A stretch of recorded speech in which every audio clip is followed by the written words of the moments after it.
Hello there, Internet Traveler. Thank you for getting off at the Hazel Station. My name is Ashley, and today I'm going to be ranking episodes of Avatar The Last Airbender, Book 1. Let's just jump right into it. Spoilers ahead, by the way, for the whole show. Oh, sorry, I thought I was ranking the movies with the blue people. I meant to rank Avatar The Last Airbender. Oh wait, sorry, I thought I was ranking the M. Night Shyamalan movie. I meant to rank Avatar The Last Airbender, the series.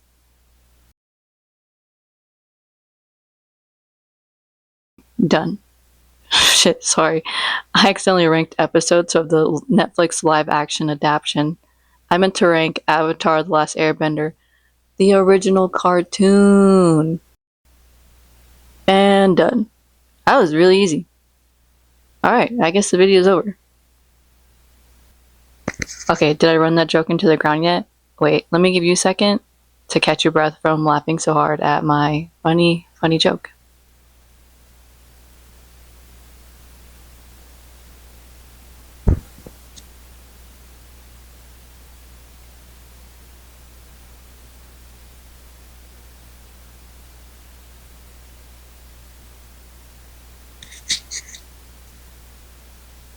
So before we actually get started, I just want to preface a few things.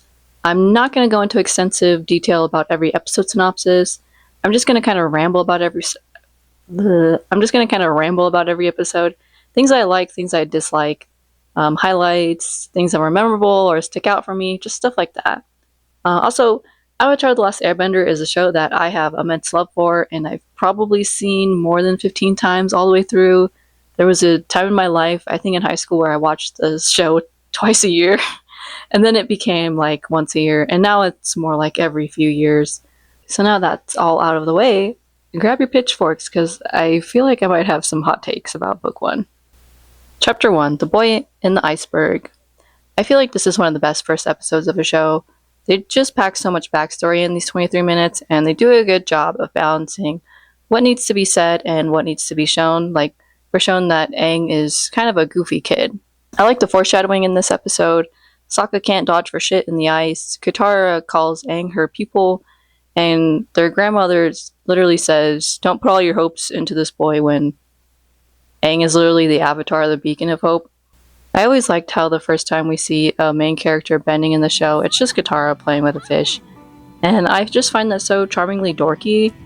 And I'm really glad that they didn't feel the need to show us over-the-top bending yet, because it rewards us later on when we do see more advanced bending. S tier episode. Chapter 2, The Avatar Returns.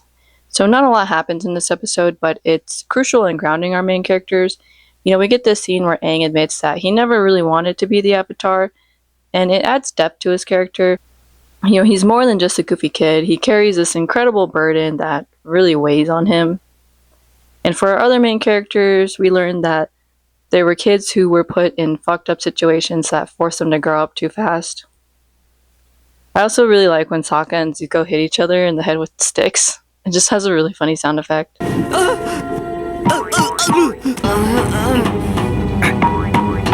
The best scene in the episode, though, is definitely Appa flying through the sky. We really get to see how beautiful this show can be, and it's honestly breathtaking.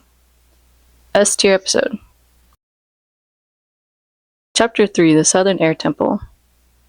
So in this episode, Katara tells Aang that her mother was killed by the Fire Nation, and he just doesn't say anything. He's like really quiet and has this like stupid look on his face, which is really funny, but obviously it's purposeful. He's ignoring how awful the war really is because he's just a kid, and he can't really grasp the reality of things. I have always loved the Aang and Monk Gyatso flashbacks, and I really wish we could have seen more of them throughout the show. They just have such a strong relationship, and I imagine this is how Zuko and Iroh used to be before he was banished. S tier episode. Chapter 4, The Warriors of Kyoshi. I gotta be honest, I was never really a fan of this episode. It's a fine episode, but it just doesn't click for me. I think because half of the episode revolves around Sokka, and he is my least favorite of Team Avatar. Now, I do think he's important to the plot and serves a purpose, but he just never really vibed with me. And you're probably going to say, oh, it's because he's not a bender, right? It's because he's normal compared to everybody else. And you know what? Maybe you're right. Or maybe you're dead wrong. Because you want to know who my favorite characters are in the whole show? Tylee, Smellerbee, and Jet. All three are not benders. I also just don't care for the Aang plot in this episode. I've always hated the trope of a character trying really hard to get the attention of another character. I think the best part of the episode is Suki, to be honest. C tier episode. Chapter 5, The King of Umashu.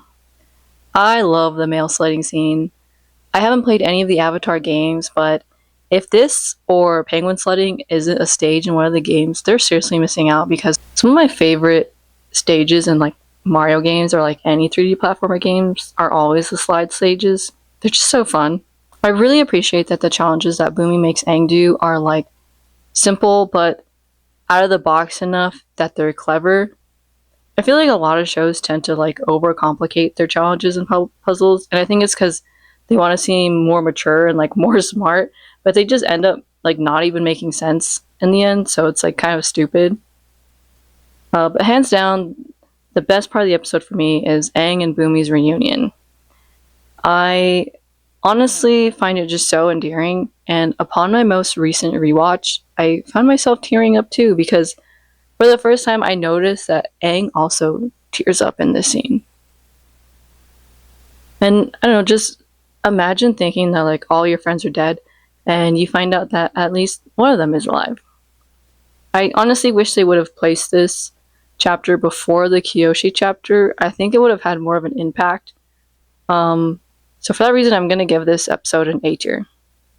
Chapter 6, Imprisoned. We really get a sense of how much justice means to Katara in this episode. She should honestly like get into law or something. Probably end up doing something in law. I'm really big on fairness. But I always found this episode kind of boring. Fuck that old man. I remember when I first watched this episode, I didn't really like old people, but man, this episode really cemented that for me.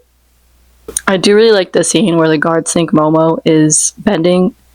I think it's honestly one of the funniest scenes in the whole show. It sucks that it comes from such a boring episode, though. C tier episode.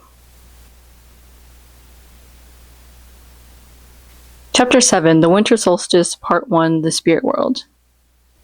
I don't know why, but Iroh gives Jack Black energy in the beginning scene. He honestly should have played Iroh in the Netflix adaptation. Maybe I would have watched it then. I wouldn't have, but it's funny to imagine.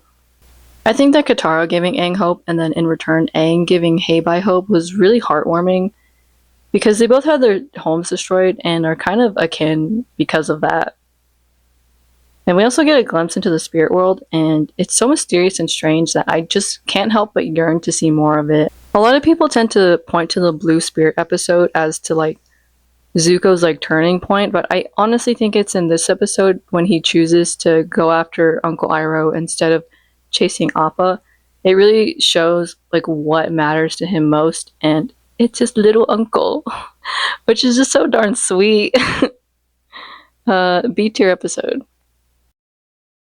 Chapter 8, The Winter Solstice Part 2, Avatar Roku. So the Fire Temple sages look like nerds, right? Like, look at their silly little hats. They look like they played D&D. I honestly really like their plan to get Aang inside. Similar to Boomy's challenges, you know, it's simple but thought-provoking enough to be clever. I just have to point out that when Aang is talking to Roku, his like shadow kind of looks like the unfried dough. Avatar Roku helping Aang escape was really fucking cool, but I always wondered, like, could Aang have just asked one of the past avatars to like take over his body to kill Ozai for him? I gotta know more of the like rules on that. What are the limitations that they can do? Like, is it only for a certain amount of time? Why do we never talk about that again? I always thought it's funny how Momo steals one of the sage's hats, and then like later we see him like wearing it. That just like bumps up the episode for me. B tier. Chapter 9, The Waterbending Scroll.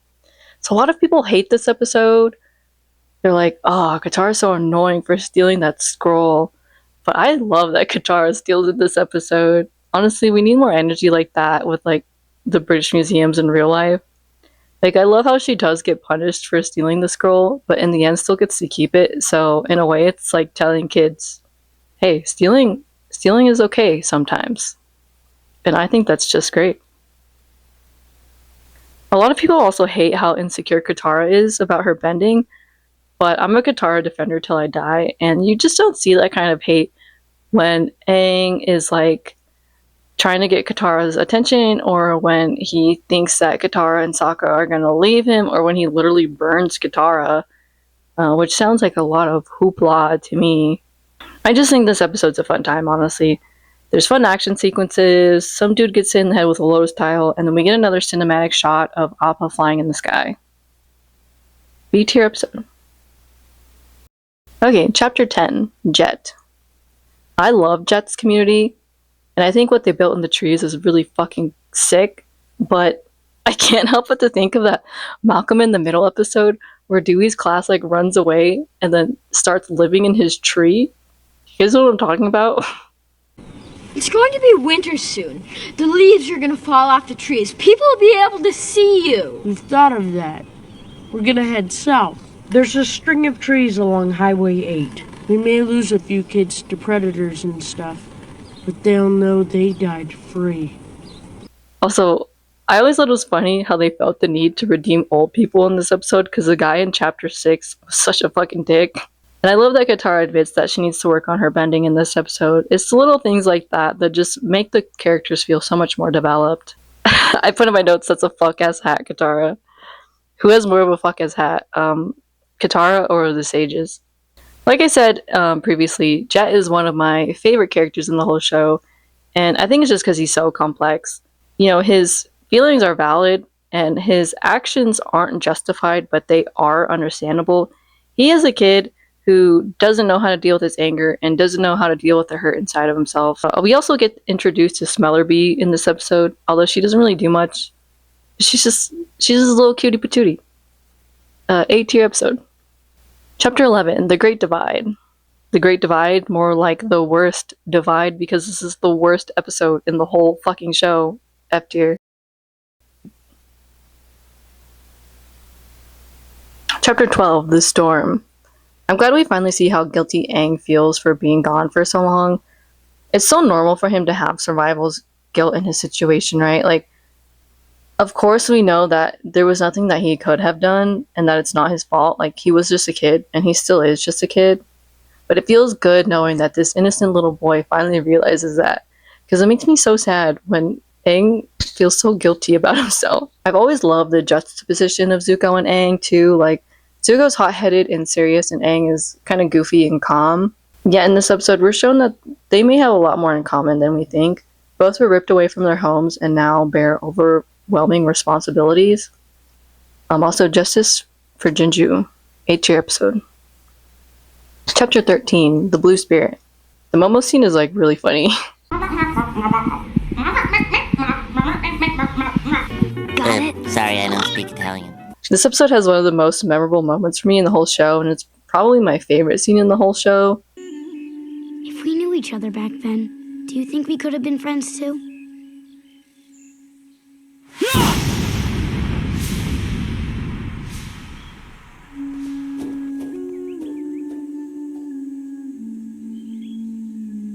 There's just something so solemn about Aang's line delivery and the contemplative look that Zuko gives after Aang runs off. And the like background music is so memorable and fitting. And then we later see that it's actually Iroh playing the background music with an instrument that he bought from the Pirates chapter, which is just so fucking cool, right? Like, you can tell that the creators really thought of every little detail, and that's so hard to come by nowadays in shows. And that's sad. It really shouldn't be hard to come by. Anyway, I always thought it was funny how this show makes me want to suck on frozen frogs. I never want to eat a chocolate frog, but I would definitely suckle on a frozen frog. S tier episode. And some guy is mowing his lawn. I hope you guys can hear that. Hopefully not, because I'm not gonna stop recording and wait. Chapter 14, The Fortune Teller. I don't really like this episode. The town drank the Kool-Aid, and they're really annoying about it. Aang does some cool bending, and that's probably the only highlight of the episode for me. D tier. Chapter 15, Bato of the Water Tribe. I hate the trope where a character hears something they don't want to hear and then walks out to miss the part that they actually want to hear. It's just so annoying and overdone, and like any miscommunication trope it's just so frustrating to me in general. Like, just talk to each other, you're like right there. Also, Aang keeping the letter a secret is probably the only annoying thing that Aang has ever done in the whole show, in my opinion. Like, even when he was trying to get Katara's attention in the Kyoshi chapter, I never thought he, in particular, was annoying. I just found that trope annoying. Sokka finally redeems himself from the first episode, and Appa even fights in this episode, but those arcs aren't enough to save this episode for me. I'm sorry, D tier. Chapter 16, The Deserter. This is kind of a forgettable episode for me. I honestly always forget that Aang even has a firebending teacher before Zuko. And the only memorable thing that happens in this episode is Aang burns Katara and she learns that she has healing abilities.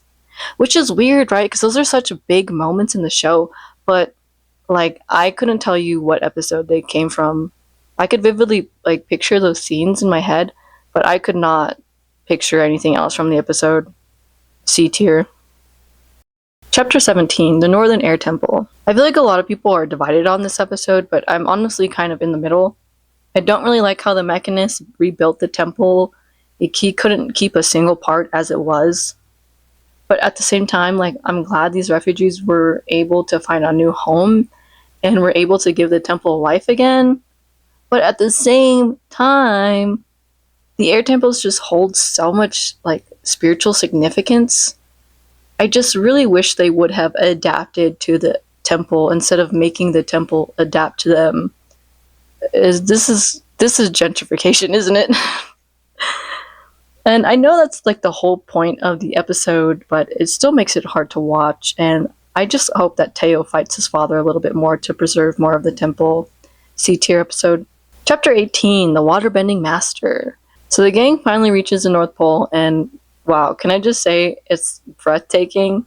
Your creators did a really good job of designing such a magical city. Okay, but now for my biggest gripe for the last few episodes. I never really cared for Princess Yue. I feel like more people are going to get mad at me for this than saying I don't really care for Sokka. But she just has no personality to me. And her and Sokka's relationship is just so half-baked. Some would even say unfried. But Yue always just felt like a vessel to me to further the sexism and traditionalism in the North Pole. But it's funny when you compare the North Pole to the South Pole, because I don't know, maybe the sexism and traditionalism is working for them, because they did survive 100 years of war and the South Pole didn't. Anyway, despite my complaints, I do really like the rest of the episode. I think it's good build up for the season finale, and I really like when Kotaro whips the back of Paku's head. Oh my god! B tier episode. Chapter 19, The Siege of the North, Part 1. I love the affliction in Aang's voice when he says, "I'm just a kid." Everyone around him has internalized him as this beacon of hope, but he's literally 12 years old. And he's dealing with a lot of emotional baggage. So it's can you guys fight for yourselves a little bit harder? Can you not put so much pressure on my boy? I obviously also really love the Zuko and Iroh scene where we learn that Iroh's son died and that he sees Zuko as a son and that he really doesn't want to lose him. We get a lot of fun scenes of Zuko sneaking around the North Pole, and he tells sea turtles to shut up. And he pets them as he's leaving. Be quiet!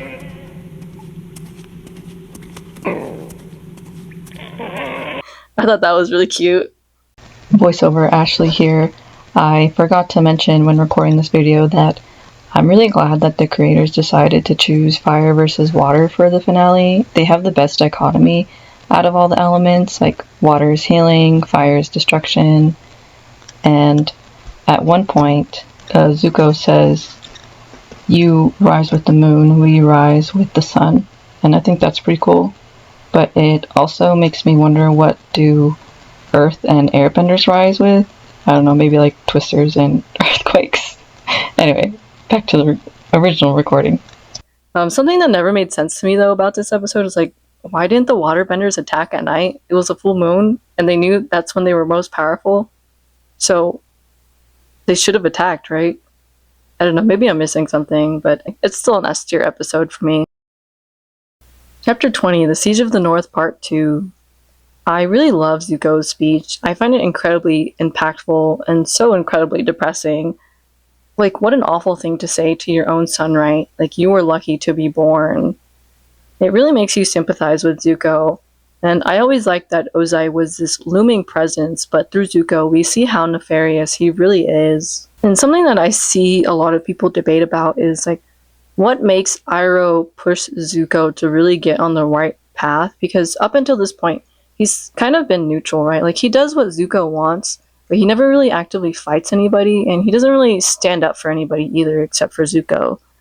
But after this book, we see Iroh, like, help Team Avatar, and he really makes Zuko question what he wants in life. And I think it's because Zuko literally almost dies, and is willing to die to capture Aang. Like in the previous episode, Iroh literally says that he can't lose Zuko, that he sees him as a son. And I do really think that's what makes Iroh like so much more pushy on getting Zuko on the right path.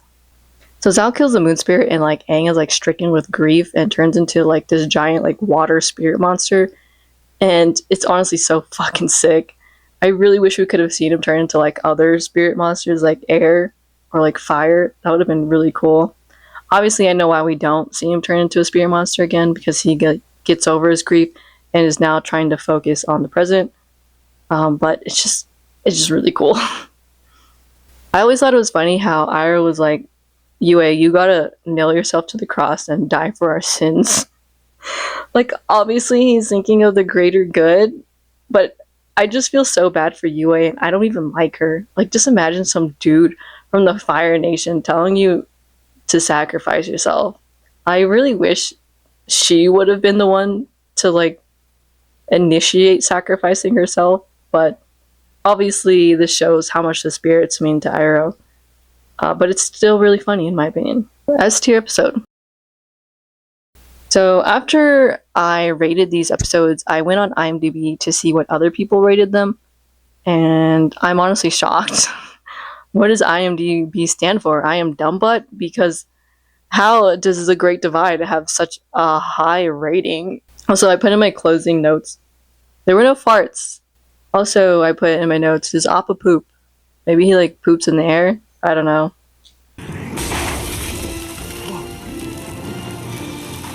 Frozen chunk of shit. What? Oh, yeah. Anyway, do you guys agree with my ranking? Probably not. I honestly was a little harsh. I should have gave book one a little bit more slack, but I don't know. There's just something about book one that's just kind of meh to me. I really feel like the show picks up when Toph joins the group, and that like makes it go from a good series to like great series. Anyway, I hope you guys enjoyed my first official YouTube video. Sorry if it's a little clunky and awkward. I've never edited a video this long, and I've also never finished a YouTube script or YouTube notes. I always give up halfway because I don't like them. And now that I'm recording this one, I honestly don't even really like this one that much. But hopefully it was at least enjoyable to you guys. Before you hop back on your train, be sure to like and subscribe if you want to see book 2. And safe travels, friends.